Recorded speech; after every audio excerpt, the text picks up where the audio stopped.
This is Andrew Paul Cronin, and you're listening to the Q&A with A.P.C, the show that features conversations with artists, cultural figures, policymakers, performers, and other innovators living in Virginia.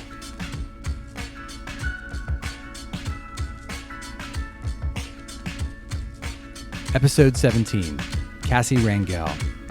Chances are, if you live in Virginia Beach, Norfolk, or Richmond, you've either seen, heard about, bought, or received a piece of art created by my guest, Cassie Rangel. Rangel, whose art is sold under the name Twittering Bird, is best known for her series of city prints that depict various landmarks in cities across Virginia and beyond. First introduced in 2012, the prints were instant bestsellers, both online and in stores. A Saturday morning request from her son for a pancake in the shape of a monkey inspired her to create the popular website pancakeoftheweek.com. In 2013, she became a contributor to bettycrocker.com. In this episode, Cassie discusses the origins of the name Twittering Bird, how she balances a full-time job, her art, being a wife and a mother of two, turning pancakes into art, drinking beer in bed, and so much more. For more information on Cassie and the art of Twittering Bird, visit twitteringbird.com. This episode of the Q&A with A.P.C. was recorded on a Friday night at Cassie's home studio in Virginia Beach, Virginia.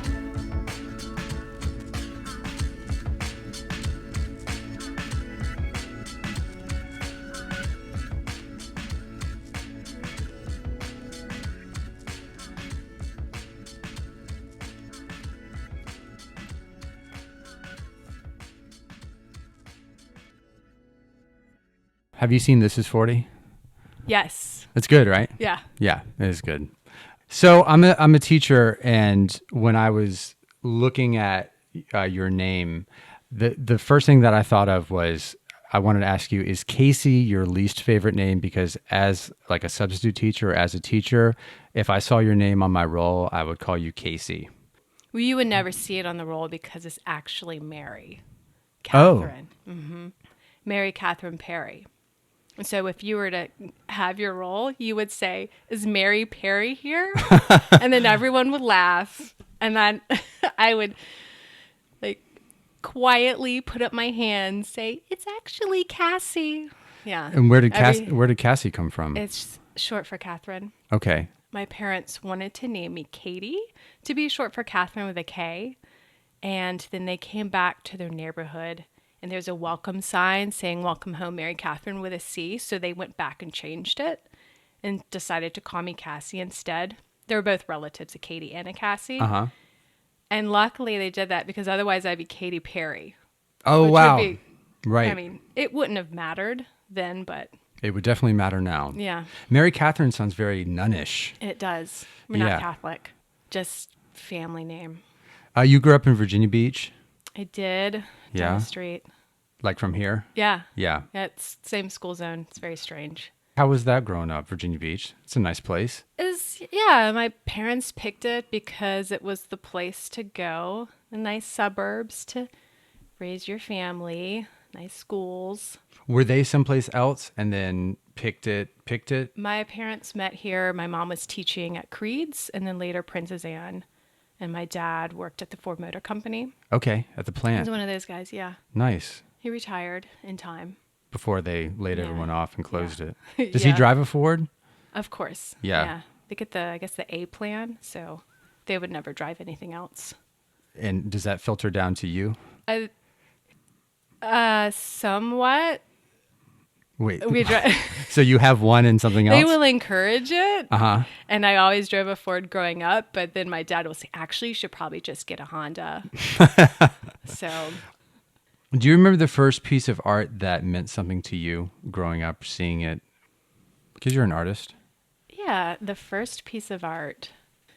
I don't remember really reacting to one piece in general. So I had art history studies pretty young, and they were, we would look at your typical, was it Jensen, I think, or Jansen was your art history book.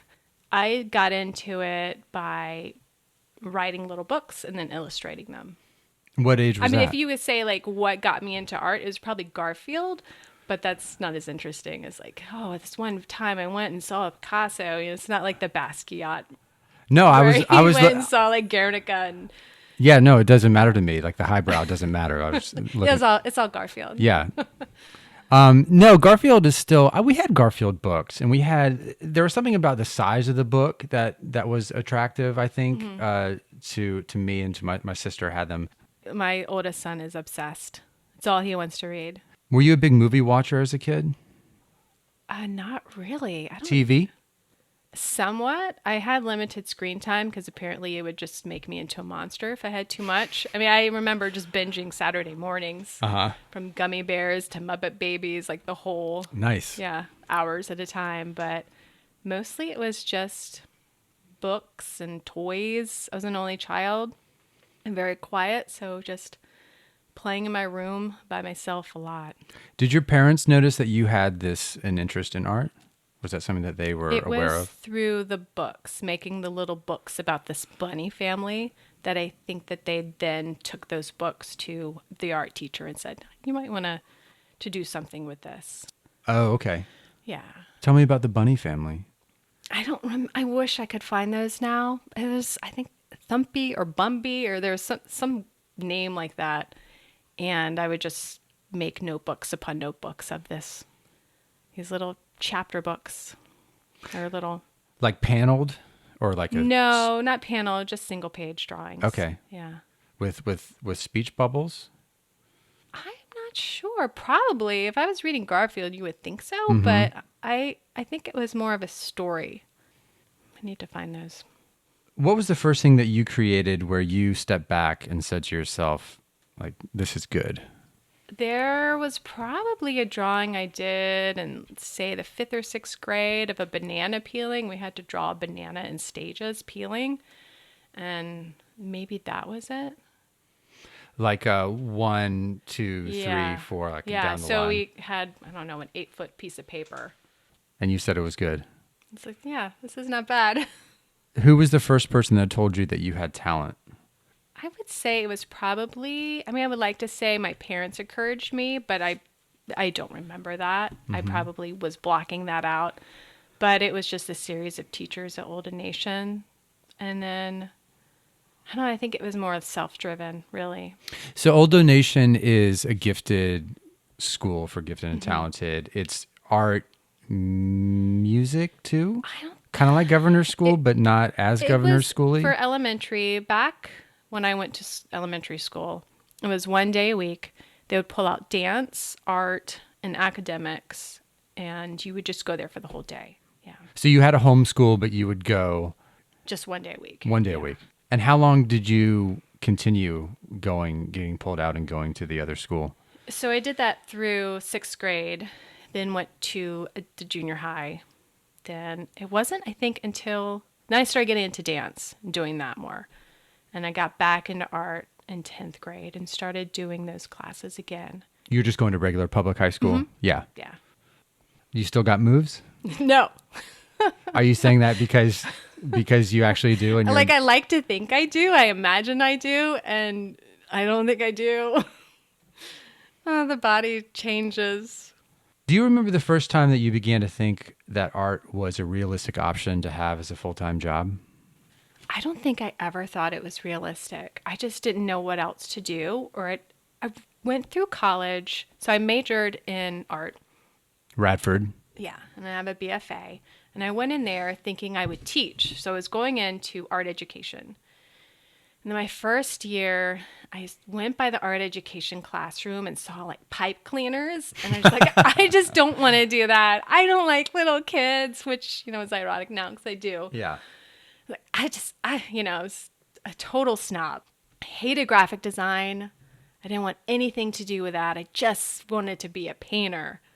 And I never thought about job prospects. So I thought I'd just get a BFA and then get certified and then teach high school. Yeah. People that were serious. Right. No, I get that. Yeah. Did you ever worry or feel pressure to major in something less risky or something with the potential for real employment? My parents encouraged graphic design like every day. And I was just like, I don't. So when I was in school, we had a computer lab of like 5 computers. And then I did take Design 101. And it was just like drawing circles. And I just was not interested in it at all. It's like, I don't want to design brochures for the rest of my life. It's not art. Yeah. And I just want to draw.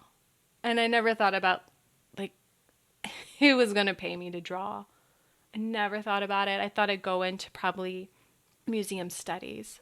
But your parents said it was definitely on your parents' mind that. Oh, yeah. That. Yeah, my dad worked at the Ford plant. Yeah. No one goes there saying, I have a passion for, Ford. Right. It's just a good, stable job. But was it kind and friendly pressure, or was it sometimes like? I think they just thought that, okay, well, she'll get her college degree and that's all that matters. She'll get a job. Yeah.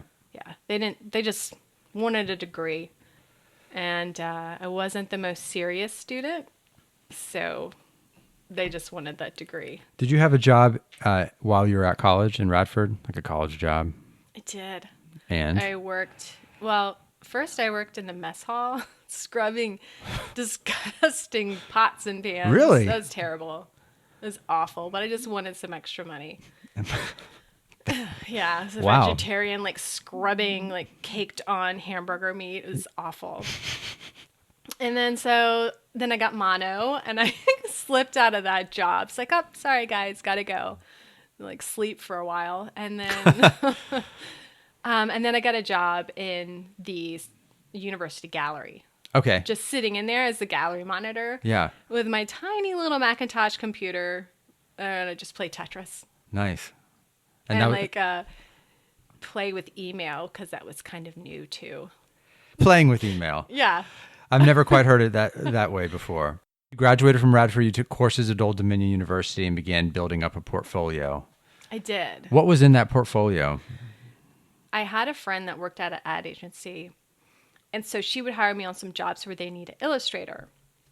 Lots of pen and ink drawings. So stock used to be really expensive and everything was rights managed. They needed, say, a drawing of some coffee beans for a coffee bag, and I do little things like that. And so I would usually include those, and then I would just make up book covers, and it's mostly illustration, letterheads and things like that. But things that you were hired to do for a company, or sort of fake, this is what, if I were hired, this is kind of the stuff that I would be asked to do. Yeah, so my first job in design was I came into this little tiny book publishing company as an image scanner, and every day I would just sit there and scan black and white photos and retouch them in Photoshop and just clone out little wrinkles and things like that.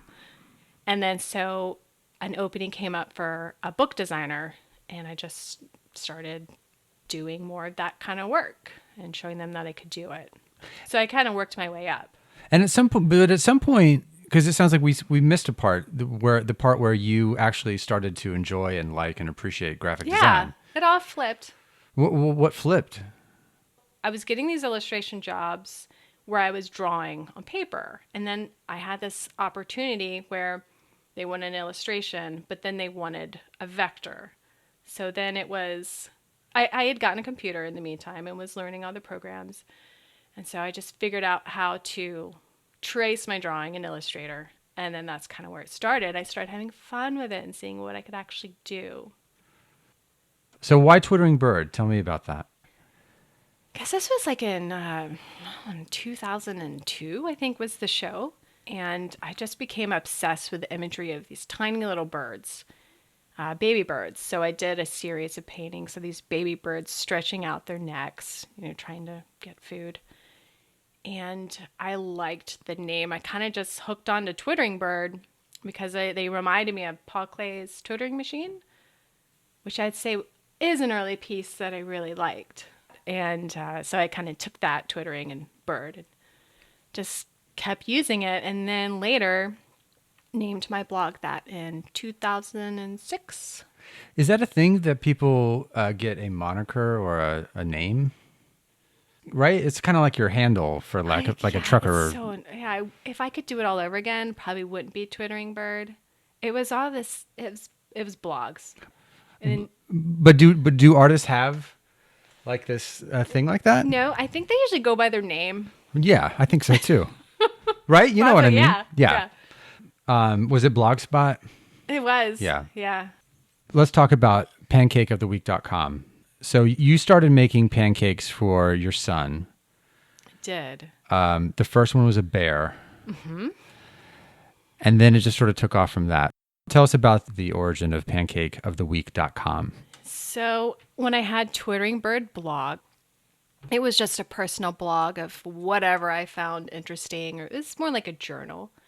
And I made a bear pancake for my son. I think he was 3 at the time. He enjoyed it. He ate everything off of it, which was good because had fruit. And I may have put even a vegetable on there. But I realized then, it's like, okay, if I decorate the pancake, instead of him eating just the carbs, and instead of him asking for syrup, he'll just eat all the fruit and everything else healthy I put on top of it. And then the next weekend, he's like, well, can I have a rabbit? I was like, okay, I guess this is a thing. So you're just going to make requests. All right. So he's 3. So you had no idea what he was going to request. So next week, like, this is kind of a fun thing. So I just started taking pictures of him and then posting them on the blog. Yeah. And then people would just stop me and say, I really enjoy your pancakes. They're like the pancake girl. I'm like, okay, I guess that's my thing. But I think I did it every single week for years. Yeah. For years, yeah. 2011 to 2014, something like that. But there were animals, characters from books and movies, holiday themes. It was like whatever he was into at the time. If he requested it, say Captain Hook, he was super into Peter Pan. Yeah. So what I picture when I looked, and I'll put some on Instagram if that's okay, because they're really awesome. I picture, though, a child just being like crying. I'm hungry. Like, stop with your... Right? Did that happen? It got to be that way. And you're like, no, this is my thing now. I got to upload it. Like, I picture that turning into that. It became a little obsessive. And they were cold. It's not about you. It's about mommy. I mean, luckily he liked his food cold because he's not going to get a hot pancake. Yeah. It got to the point where he was older and just like, I don't care. Can I just have eggs? Like, yeah, okay. How did you even manipulate the batter in those ways? Because, I mean, it is really awesome. A squirt bottle, condiment bottles from the grocery store. If you just clip off the end, you get a little, it's a little bit wider. Yeah. Probably an eighth of an inch. Okay. And then you can just squirt them out. Yeah. Pretty easily on a griddle. Okay. An electric griddle. Yeah. And how much longer would that take to create or to cook from beginning to end than your normal pancake? I don't know. Good, probably 20 minutes. And then 3 or 4 minutes for the picture setup. Well, I was just doing it on the phone, Okay. which was a lot easier. Yeah.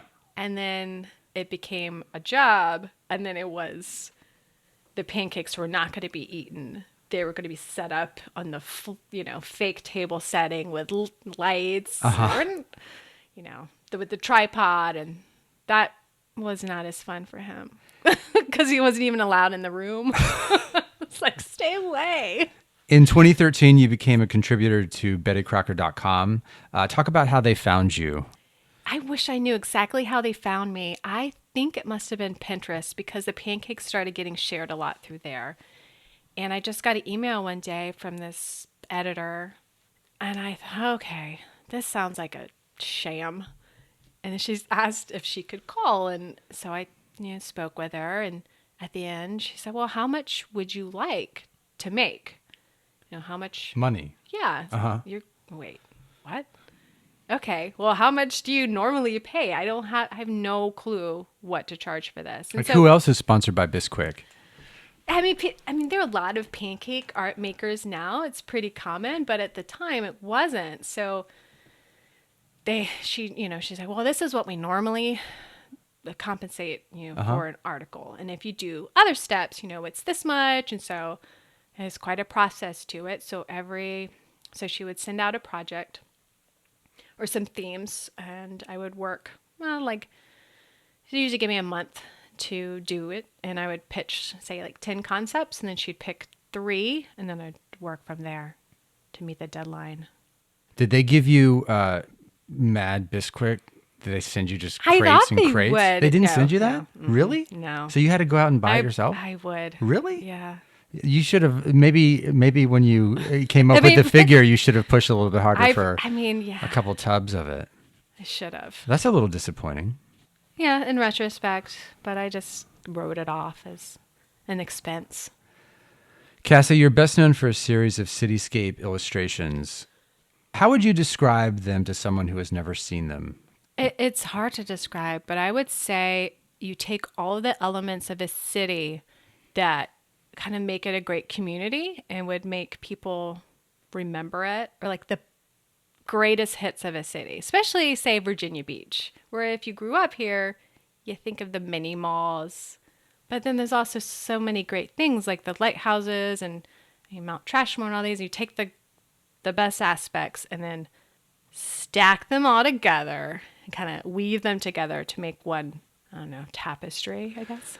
How do you create them? Is it, because I was like, well, it's not a drawing and it's not a painting and it looks like it's maybe done with a computer, but I don't actually know how it's done. I just call them designs. Okay. So what I do is I make a list, and the list is the most important part of everything that is memorable about a city. I go through the list every single day, every morning, knock one of the elements off. I draw it in Illustrator. I just go in and draw it. And with a mouse? Or a mouse, sometimes like a tablet, but mostly just a mouse. Okay. I knock out a building or something, then hide the layer, work on it again the next day. And by the end, it usually takes like a month because I might have half an hour to an hour every day to work on it. I take all the elements and I just resize them and move them all around till they work as a composition, that's the hardest part. That's the part at the very end where I feel like I'm using my designer skills. In 2011, you and some girlfriends took a trip to Chincoteague and you designed a small seashell bag for the people coming on the trip, and that was the first. That was the first. And the objects on that were Chincoteague related. Yeah. Yes. So it was like a pony and the lighthouse and all the different things that would remind them of our nice little vacation. Such like a souvenir for them. Part of the inspiration came from children's books. Is that right? Mm-hmm. What inspired you from those children's books? Yeah, the lightheartedness, the simplification. I would say I learned through having children, through reading this, that to stop taking like artwork so seriously, to just have fun with it. Virginia Beach, Norfolk, Hampton, Portsmouth, Williamsburg, Chincoteague, Richmond, Austin, Texas, Portland, Oregon, Washington, D.C., and you're currently working on Charlottesville. And Seattle. And Seattle. Yeah, I kind of am going back and forth. Talk about how you choose, and you talked about it a little bit, but how do you choose what landmarks make it in and which ones stay out? If I'm not familiar enough with the city, I'll usually contact someone that lives there so they can tell me, because I can go to the tourism website and then, get a list of attractions, but that's not necessarily what a local would remember about their hometown. I'll usually make a big list, knock them all out, and then if by the end, I'll just start eliminating if it just doesn't work style-wise, if it's just not working in the composition, unless it's really important. And the list starts at maybe 40-something? No. Probably 15 to 20. I might more like 15. I'll knock out maybe 2. But I usually try and use all of it.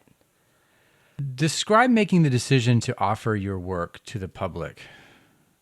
Did someone or something push you to take that step? Because it's one thing to kind of, sit and do your thing. Yeah. And it's another thing to... So I did the Norfolk one first, mainly for myself and for some friends for Christmas. And then I had some printed extra because it's, a lot cheaper per piece to get them printed in bulk. Probably 50 or something. And I knew the women over at Kitsch. We had been in a crafters group together, and they had been encouraging me to get some stuff in the shop. And I used to be into sewing, and then I stopped once I had a child, and it's like it just takes too long to and then sell it. So this seemed kind of a better solution to do all my work at the beginning, and then I can just kind of let it go, just distribute them. Yeah. And so they tested them out at Kitsch. I think I dropped off maybe 20 the first day, and then they shared them, and then they were sold out within like the next day. It was just constantly like trying to just keep them stocked. And then still, I'm waiting to get every single time, every month, Vicky will send out a list of inventory that's sold. I'm waiting to see zero, but they always are selling those Norfolk prints still. I can't believe it. There's something about them, Cassie, that they make I feel like we've given them as gifts because there's something about them that makes them these fantastic gifts, particularly for people who have moved elsewhere or, and for people who still live here. And it's hard to describe, but there is something that's like, with the things that you choose, the landmarks that you choose, and the composition, they're just the best gifts. Do you hear that? Yeah. I mean, you sort of went over and glossed over it quickly, but for them to sell out the next day or 2 days later, I mean, how did you feel? Surprised, Yeah. shock. Yeah. Yeah. Great. I'm still in shock, really. Right. And what year was that?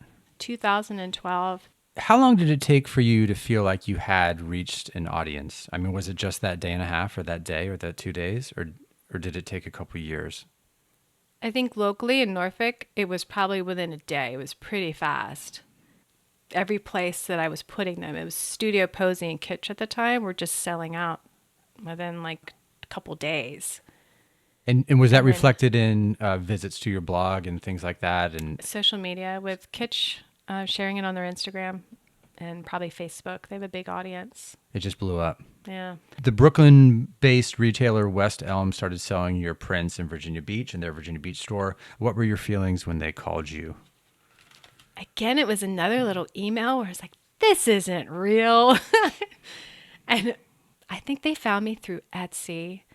And it was a process where they were trying to make a catalog that then their local buyer could choose from. So I made it the first step. And that didn't mean that she was actually going to pick anything. They did. And then again, at the opening party, which was, I think, the night before opening, it was 2 hours long to just selected guests. They sold half of them out. These cityscape prints are instantly recognizable as works done by you, almost like a signature move, to use like a professional wrestling term. Do you ever worry about being typecast? You could, in theory, like do one for every place in the world or in the country. Or, I mean, have you thought about that? I've thought about it. I mean, on number 10, or I've done 10, I'm on 12. I would love to, but time-wise, it would probably take me like 50 years. But would you do that? Would you do one? I mean, I think I would get bored after a while. Yeah, I probably got another 15 in me before I just, set it aside like the Pancakes. Yeah. It's definitely a series, but I could do, and I like working in that style because as a graphic designer, I work in every different style because that's what I have to do for my day job. Mm-hmm. I have to just work under the brand of, like, say, one restaurant and then switch over to something totally different. Right. This is the one where I feel like my personality actually shines through it. You were saying something about Twittering Bird earlier. Yeah. I don't mind that. I like it being somewhat anonymous too. Like I've kind of constructed this identity that I can reveal or choose not to. You have a full-time job. You have 2 kids and a husband. What is your daily routine? All day?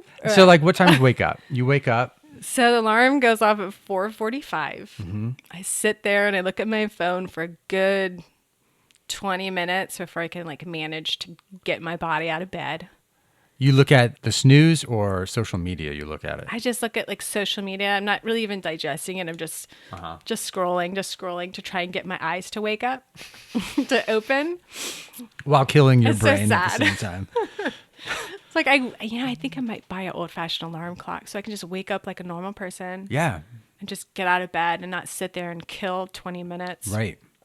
And then I go to the kitchen and I have my little AirPress coffee and then complete routine. Yeah. I sit there and I heat up my tea kettle and I make my AirPress. And then I come up here we're sitting in our room or the garage, which is the little studio I've made. And I sit here for about an hour and a half, listen to NPR and start working on whatever it is I'm working on. And then I go to work and then come home at 6 and try and fix dinner. And that's a shared responsibility. Dinner's shared. We share this. my parents look after the children, so sometimes they'll even help me out with that too. Bobby doesn't get home till like 7 to 8. Wow, 'Cause that's he works late. later. That's Yeah. late. Their dinners together as a family. Mm-hmm. You guys wait till 8? The kids do eat late. We go to bed late too, Yeah. I guess, compared to other families.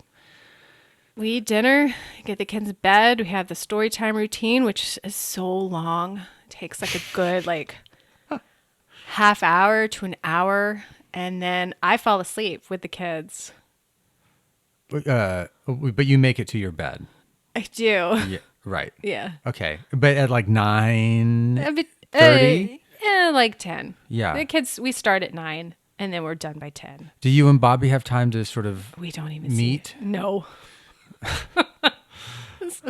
It's hard, right? It is. I mean, that's yeah, it's what's life like with kids. It's hard. It is crazy hard. A few years ago, I had this thought where when I was growing up, I didn't give adults enough credit because like just showing up to your job, just paying the bill, like being disciplined to like bring the garbage can in after Yeah. a long day and doing the dishes. We don't always get the garbage cans in. Right. Yeah, it's bad when your neighbors bring it in for you. Those are nice neighbors. I know. But it is hard. It is. We usually set aside one day to go out as a family and have fun, which will be tomorrow. But yeah, I mean, if I didn't have the art side, I would be just stuck in this mundane world. You do your creating for Twittering Bird in the morning, that hour and a half. I do. Yeah. Yeah. So I try and stay disciplined to work on Twittering Bird during the week, specifically the city prints. And then on the weekends, I kind of let myself have more fun.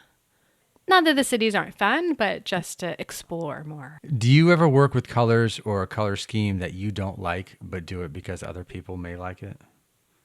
Not necessarily, but I have worked with color schemes that I've really liked and then people don't like it.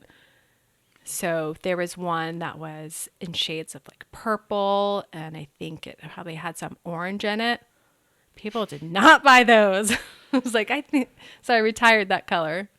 You had a post on your blog about updating your son's room. And in that post, you mentioned that you found and repainted vintage motel furniture for his bedroom set. Mm-hmm. And you mentioned that there's an interesting story for another time. Can the other time be now? Sure. So we had this old motel suite or bedroom set in our garage. And we were showing it to, I think he was 5 at the time, our son. And he was going through the drawer of the nightstand and was like, what is this? He pulled out this little packet. And of course, it was a condom. I'm like, oh, well. His room looks great, by the way. Do you ever think about branching out to interior design? Oh, I love interior design. That was a passion for a direction I thought I was going to go into earlier in my mid-20s. And I didn't, kind of because I just started getting into something else. And I thought I was going to go back to school to VCU to major in interior design. And I was touring with the director there. And I was walking down the hall, and it's one of those things. It's like one tiny little thing will change my mind. And I saw this box of wallpaper samples that were horrible. I was like, I don't want to do that. Yeah. It's so awful. Like one little thing could change my mind. And then I went over to the painting studios and just like inhaled the oil paint. It's like, this is the wrong decision. So I stopped. But you have a real gift for it, clearly. It's fun. You did some quilting a few years ago. Is that something that you're doing more of or would like to do more of? I love quilt making. I'm terrible at it. I love designing them though. I'm trying not to. Like I've put myself on quilting suspension because it's like, how many little throws can I have because I'm not good enough to sell them or even I don't even like giving them away. So if you go into every room, there's some quilt on a sofa like covered in cat hair. Right. And it's driving Bobby up the wall, but they just take a really long time. Cassie, what stresses you out? I don't get stressed out too easily. Like at work, I've kind of been hit with every project and ignore the stress there. What stresses me out is sometimes money and the security of it. Like I'd love to be able to say, oh, I'll do this full time and I could probably make a meager living, but just giving up that stability scares me, makes me very anxious. What do you do to unwind? Like vice-wise? It could be. I mean, like, like you're stressed out. What would be something that you would do to make yourself less stressed out? Step away is usually what I do. I have usually, like, vice-wise, I'll have half an IPA. It's just right for me. Mm-hmm. Sometimes in bed, I'll drink, like, half an IPA in bed. And Bobby thinks that's so weird. It's like, okay. Post teeth brush? Before teeth brush, okay. Yeah. And what do you do with the other half? Dump it? No, I just leave it in the fridge, put it in the fridge, and it just sits Gets there. flat. And then, well, Bobby will drink it later. Oh, okay. He just will go up and That's awesome. Yeah. Like I would love to say that creative projects will help me unwind. They more or less wind me up. Yeah. So I don't do them at night because then I'll be up all night. Right. So that's why I like to do them in the morning so I can get a good start to the day. Think back to when you were living in your studio apartment, cutting things out of the magazines. Oh, yeah. Remember that? That's fun. How would that person feel about who you are now? I think that person would be in disbelief. Because of? Just not being able to make the connection that would even be a possibility at this point too, that you can kind of make your own path. Like Etsy didn't exist back then. The person back then thought, well, art should be in a gallery and the gallery owners can, sell it that way. Being able to do it yourself was, would not be a concept I would be able to fathom. Is there anything I'm missing? No, I don't know. Should I say yes? No, I don't know. I don't know. I feel like there's so much more to do that I haven't done now. I think about future projects. Like, continuing the city series is just like one aspect, like a step. So I'd like to, when we were saying interiors, like a dream would be to design like a kid's reading space in a library in that same style as the City Prince, or, maybe redoing the WHO station IDs, kind of revamping those. Yeah. For the PBS Kids ones. It all goes together, just finding time to do them. Cassie, thanks so much for coming on the show. Thank you. Thanks. It was Thanks fun. for having me.